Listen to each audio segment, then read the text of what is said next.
अपने जिस्म से रोक रही हो और फायदा उठाने का मौका नहीं देती हो। इसलिए फरमाया कि अगर औरत को बच्चा भी हो रहा हो और वो ऊंटनी के ऊपर बैठी हो, जचकी के वक्त, बच्चे की पैदाइश के वक्त औरत को एक ऊंटनी पे बिठाया जाता तारत के अंदर ताकि आसानी से डिलीवरी हो जाए, आसानी से बच्चा पैदा हो जाए। फरमाया अल्लाह के नबी ने, अगर तुम उस ऊंटनी पर भी बैठी हुई हो और तुम्हारे बच्चे का डिलीवरी का वक्त करीब हो और इस हाल में तुम्हें तुम्हारा शौहर हम बिस्तरी के लिए तुम्हें बुलाए, तुमसे वो ये चाहे कि वो अपनी बीवी से फायदा हासिल करे, तो आए औरत, तुझे उस वक्त भी अपने शौहर के पास जाना पड़ेगा, इसलिए कि उसके दिल में लगी हुई आग को तेरे अलावा कोई बुझा नहीं सकता है।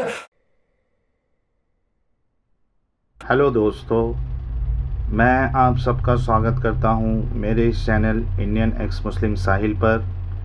उम्मीद है कि आप लोग अच्छे से होंगे। आप मेरी इस वीडियो को लास्ट तक देखिए और जिन व्यूअर्स ने चैनल को सब्सक्राइब नहीं किया है वो इस चैनल को सब्सक्राइब ज़रूर कर ले। आज आपके सामने मैं कुछ अहादीस ऐसी पेश करने वाला हूँ जिससे आपको पता चलेगा कि इस्लाम एक मेल डोमिनेंट रिलीजन नज़र आता है और इसके कानून बनाने वाले में एक सेक्सुअली फ्रस्ट्रेटेड इंसान वाले आसार भी नज़र आते हैं। मैं मुसलमानों का दिल दुखाना नहीं चाहता, मैं आपको हमारे सामने जो इस्लाम को लेकर चीज़ें हैं वो आपके सामने रखना चाहता हूँ। आपका इख्तियार है, आप उसको माने ना माने, उसको रद्द करे, उसका काउंटर करे, उसमें एक्सक्यूज़ेस निकाले, ये आपके इख्तियार में है।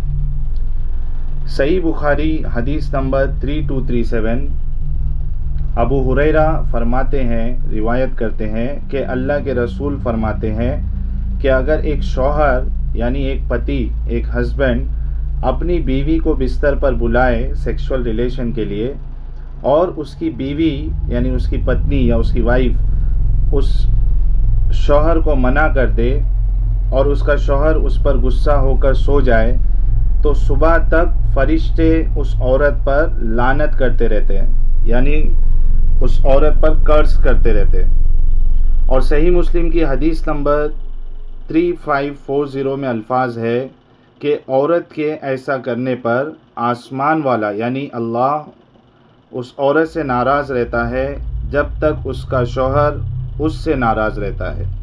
आप देखिए इस्लाम और नबी क्या सोच, क्या मेंटालिटी दे रहे हैं एक औरत और एक वाइफ के बारे में।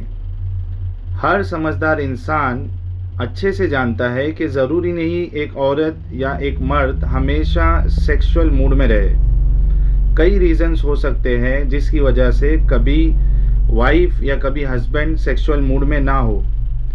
स्ट्रेस हो सकता है, थकावट हो सकती है, सिंपली वाइफ का मूड नहीं होता है कभी कभी, या कोई और भी प्रॉब्लम हो सकती है। और अल्लाह को पर्सनली इस छोटी सी बात में नाराज़ होने की क्या ज़रूरत पड़ गई। पूरी दुनिया में कई ऐसे घर होंगे जहां हो सकता है कोई ना कोई बीवी मूड ना होने की वजह से अपने शौहर को मना कर दे सेक्सुअल इंटरकोर्स के लिए, तो क्या आधे से ज़्यादा वक्त अल्लाह नाराज़गी में ही निकाल देता है? इतनी एक्सप्लिसिट वर्डिंग्स के साथ क्या अल्लाह ने नाराज़गी का इजहार किया उन औरतों, उन बच्चों के लिए जिनका रेप हो जाता है? और ये वन वे क्यों होता है हमेशा? आदमी की ज़रूरत और औरत की ज़रूरत नहीं। नबी ने ऐसा क्यों नहीं कहा कि ना मर्द औरत को इनकार कर सकता है और ना औरत मर्द को, ताकि दोनों का बैलेंस समझ में आता। अब देखिए कुरान या हदीस के कई ऐसे स्टेटमेंट की वजह से कई इस्लामिक अपोलोजेटिक्स की नींद हराम हो जाती है और अब उनको इस तरीके से इस पर शुगर कोटिंग करना पड़ता है कि ये जहर लोगों को जहर ना लगे। उनको भी पता होता है कि आम मुस्लिम आवाम, खास करके पढ़ी लिखी या समझदार मुसलमान औरतें ऐसी बातों को सुनकर इस्लाम या नबी के लिए अपने दिलों में डाउट पैदा ना करें, क्योंकि मसला ये है कि नबी की कोई बात का इनकार इंसान को कुफ्र तक ले जा सकता है। अल्लाह कुरान में फरमाते हैं सूरह नज्म सूरा नंबर 53 उसकी आयत नंबर 3 और 4 में वमा यंतिकु अनिल हवा इन हुवा इल्ला वह्युन यूहा, यानी नबी अपनी मर्जी से कुछ नहीं कहते, उनकी तरफ तो रेवलेशन भेजी जाती है। यानी नबी की बात का इनकार करना गोया अल्लाह की बात का इनकार करने जैसा है। अब इस्लामिक अपोलोजेटिक इस बात को सही साबित करने के लिए अलग अलग तरीके से एक्सक्यूज़ेस देते हैं। उसमें से एक एक्सक्यूज़ेस ये देते हैं, जैसे शेख यासिर काजी हो गया या इनके जैसे, कि इस्लाम ने ओवरऑल वाइफ के साथ अच्छा सलूक करने का हुक्म दिया है। नबी ने कहा वो आदमी बहुत अच्छा है जो अपनी बीवी के साथ अच्छाई से रहे। मैं यहाँ ये कहना चाहता हूँ कि ठीक है, आपकी बात थोड़ी देर के लिए मान लेते, पर क्या मैं आपको आपकी 100 तारीफ़ के साथ आपको गाली भी दूँ तो क्या मेरा गाली देना सही हो जाएगा? क्योंकि मैंने आपकी 100 तारीफ़ें भी तो की है। आप समझ गए होंगे मैं क्या कहना चाहता हूँ। कुछ स्पीकर्स इसको ऐसा समझाने की कोशिश करते हैं कि कोई वैलिड एक्सक्यूज़ के बिना बीवी इनकार नहीं कर सकती सेक्सुअल इंटरकोर्स के लिए, जैसे शेख आसिम अल हाकिम है या इनके जैसे। मैं यहाँ ये कहना चाहता हूँ कि बीवी के पास कोई वैलिड एक्सक्यूज़ नहीं है, उसका बस मूड सही नहीं है, उसका मूड नहीं है कि वो सेक्सुअल इंटरकोर्स करे शौहर के साथ, तो क्या वो मना नहीं कर सकती अपने शौहर को? अल्लाह उससे नाराज़ होंगे, फरिश्ते लग जाएंगे उसको कर्ज करने के लिए। हो सकता है कि कोई आदमी सेक्स एडिक्ट हो, शराबी हो, दिन में 3-3 बार चढ़ जाता हो बीवी पर, तो क्या बीवी मना नहीं कर सकती? और फिर से मेरा सवाल जो मैंने पहले किया था कि ये वन वे क्यों है? यहाँ एक साथ मर्द और औरत दोनों के बारे में क्यों नहीं कहा गया? क्या बीवी अल्लाह की बंदी नहीं है? खैर, कुछ स्पीकर्स इसको ऐसा समझाने की कोशिश करते हैं या एक्सक्यूज़ निकालते हैं कि शादी का जो एक मकसद है वो जिस्म की ज़रूरत को पूरा करना भी है। शौहर का बीवी पर हक होता है। उनका कहना ऐसा होता है कि यहाँ एक बार मना करने से अल्लाह नाराज़ होता है, ऐसा नहीं कहा गया है। यहाँ उन औरतों के बारे में कहा गया है जो मुसलसल यानी कंटिन्यूसली शौहर से बदला लेने या प्लानिंग करके शौहर को अपने पास आने नहीं देती। जैसे कि आप ये मौलवी को सुने, ये अरेबिक वर्ड्स के मीनिंग को यहाँ वहाँ करके ये अपना मसला साबित करने की कोशिश करते हैं। आप इनको सुने ये क्या कहते हैं। So when it came to this particular narration, I went to a lot of the most traditional and classical sources, huge major scholars of the tradition of the hadith, of even tafsir and things of that nature, and looked at how they understood and how they explained it. One of the key things that I found was that the language is so specific. It says, إِذَا دَعَا الرَّجُلُ إِمْرَأَتَهُ إِلَى فِرَاشِهِ. A man calls his wife, husband calls his wife to bed فَأَبَّتْ, and then she refuses. The word aba in the Arabic language is not to decline. It is not to excuse oneself. It is not to be preoccupied or busy. It is not to be not well. It's specifically aba. Let me give you a parallel. The Prophet ﷺ says, كُلُّ أُمَّتِي يَدْخُلُونَ الْجَنَّةَ إِلَّا مَنْ أَبَى. All of my ummah will go to paradise except for those who do aba, which means that they protest, they refuse. And the Sahaba asked, وَمَنْ يَأْبَى يَا رَسُولَ اللَّهِ? Who would ever refuse to go to paradise? The Prophet ﷺ said, مَنْ أَطَاعَنِي دَخَلَ الْجَنَّةَ وَمَنْ عَصَانِي فَقَدْ أَبَى. Whoever follows what I'm telling them to do will go to paradise. And whoever deliberately disobeys me, that person is protesting paradise. So it's almost in the meaning of like protesting something, fighting against something, protesting something. That is the meaning of the word abba. And so in this particular narration, it's saying fa'abat. She's not just declining, she's not excusing herself, she's refusing, but even beyond refusing, she's almost protesting.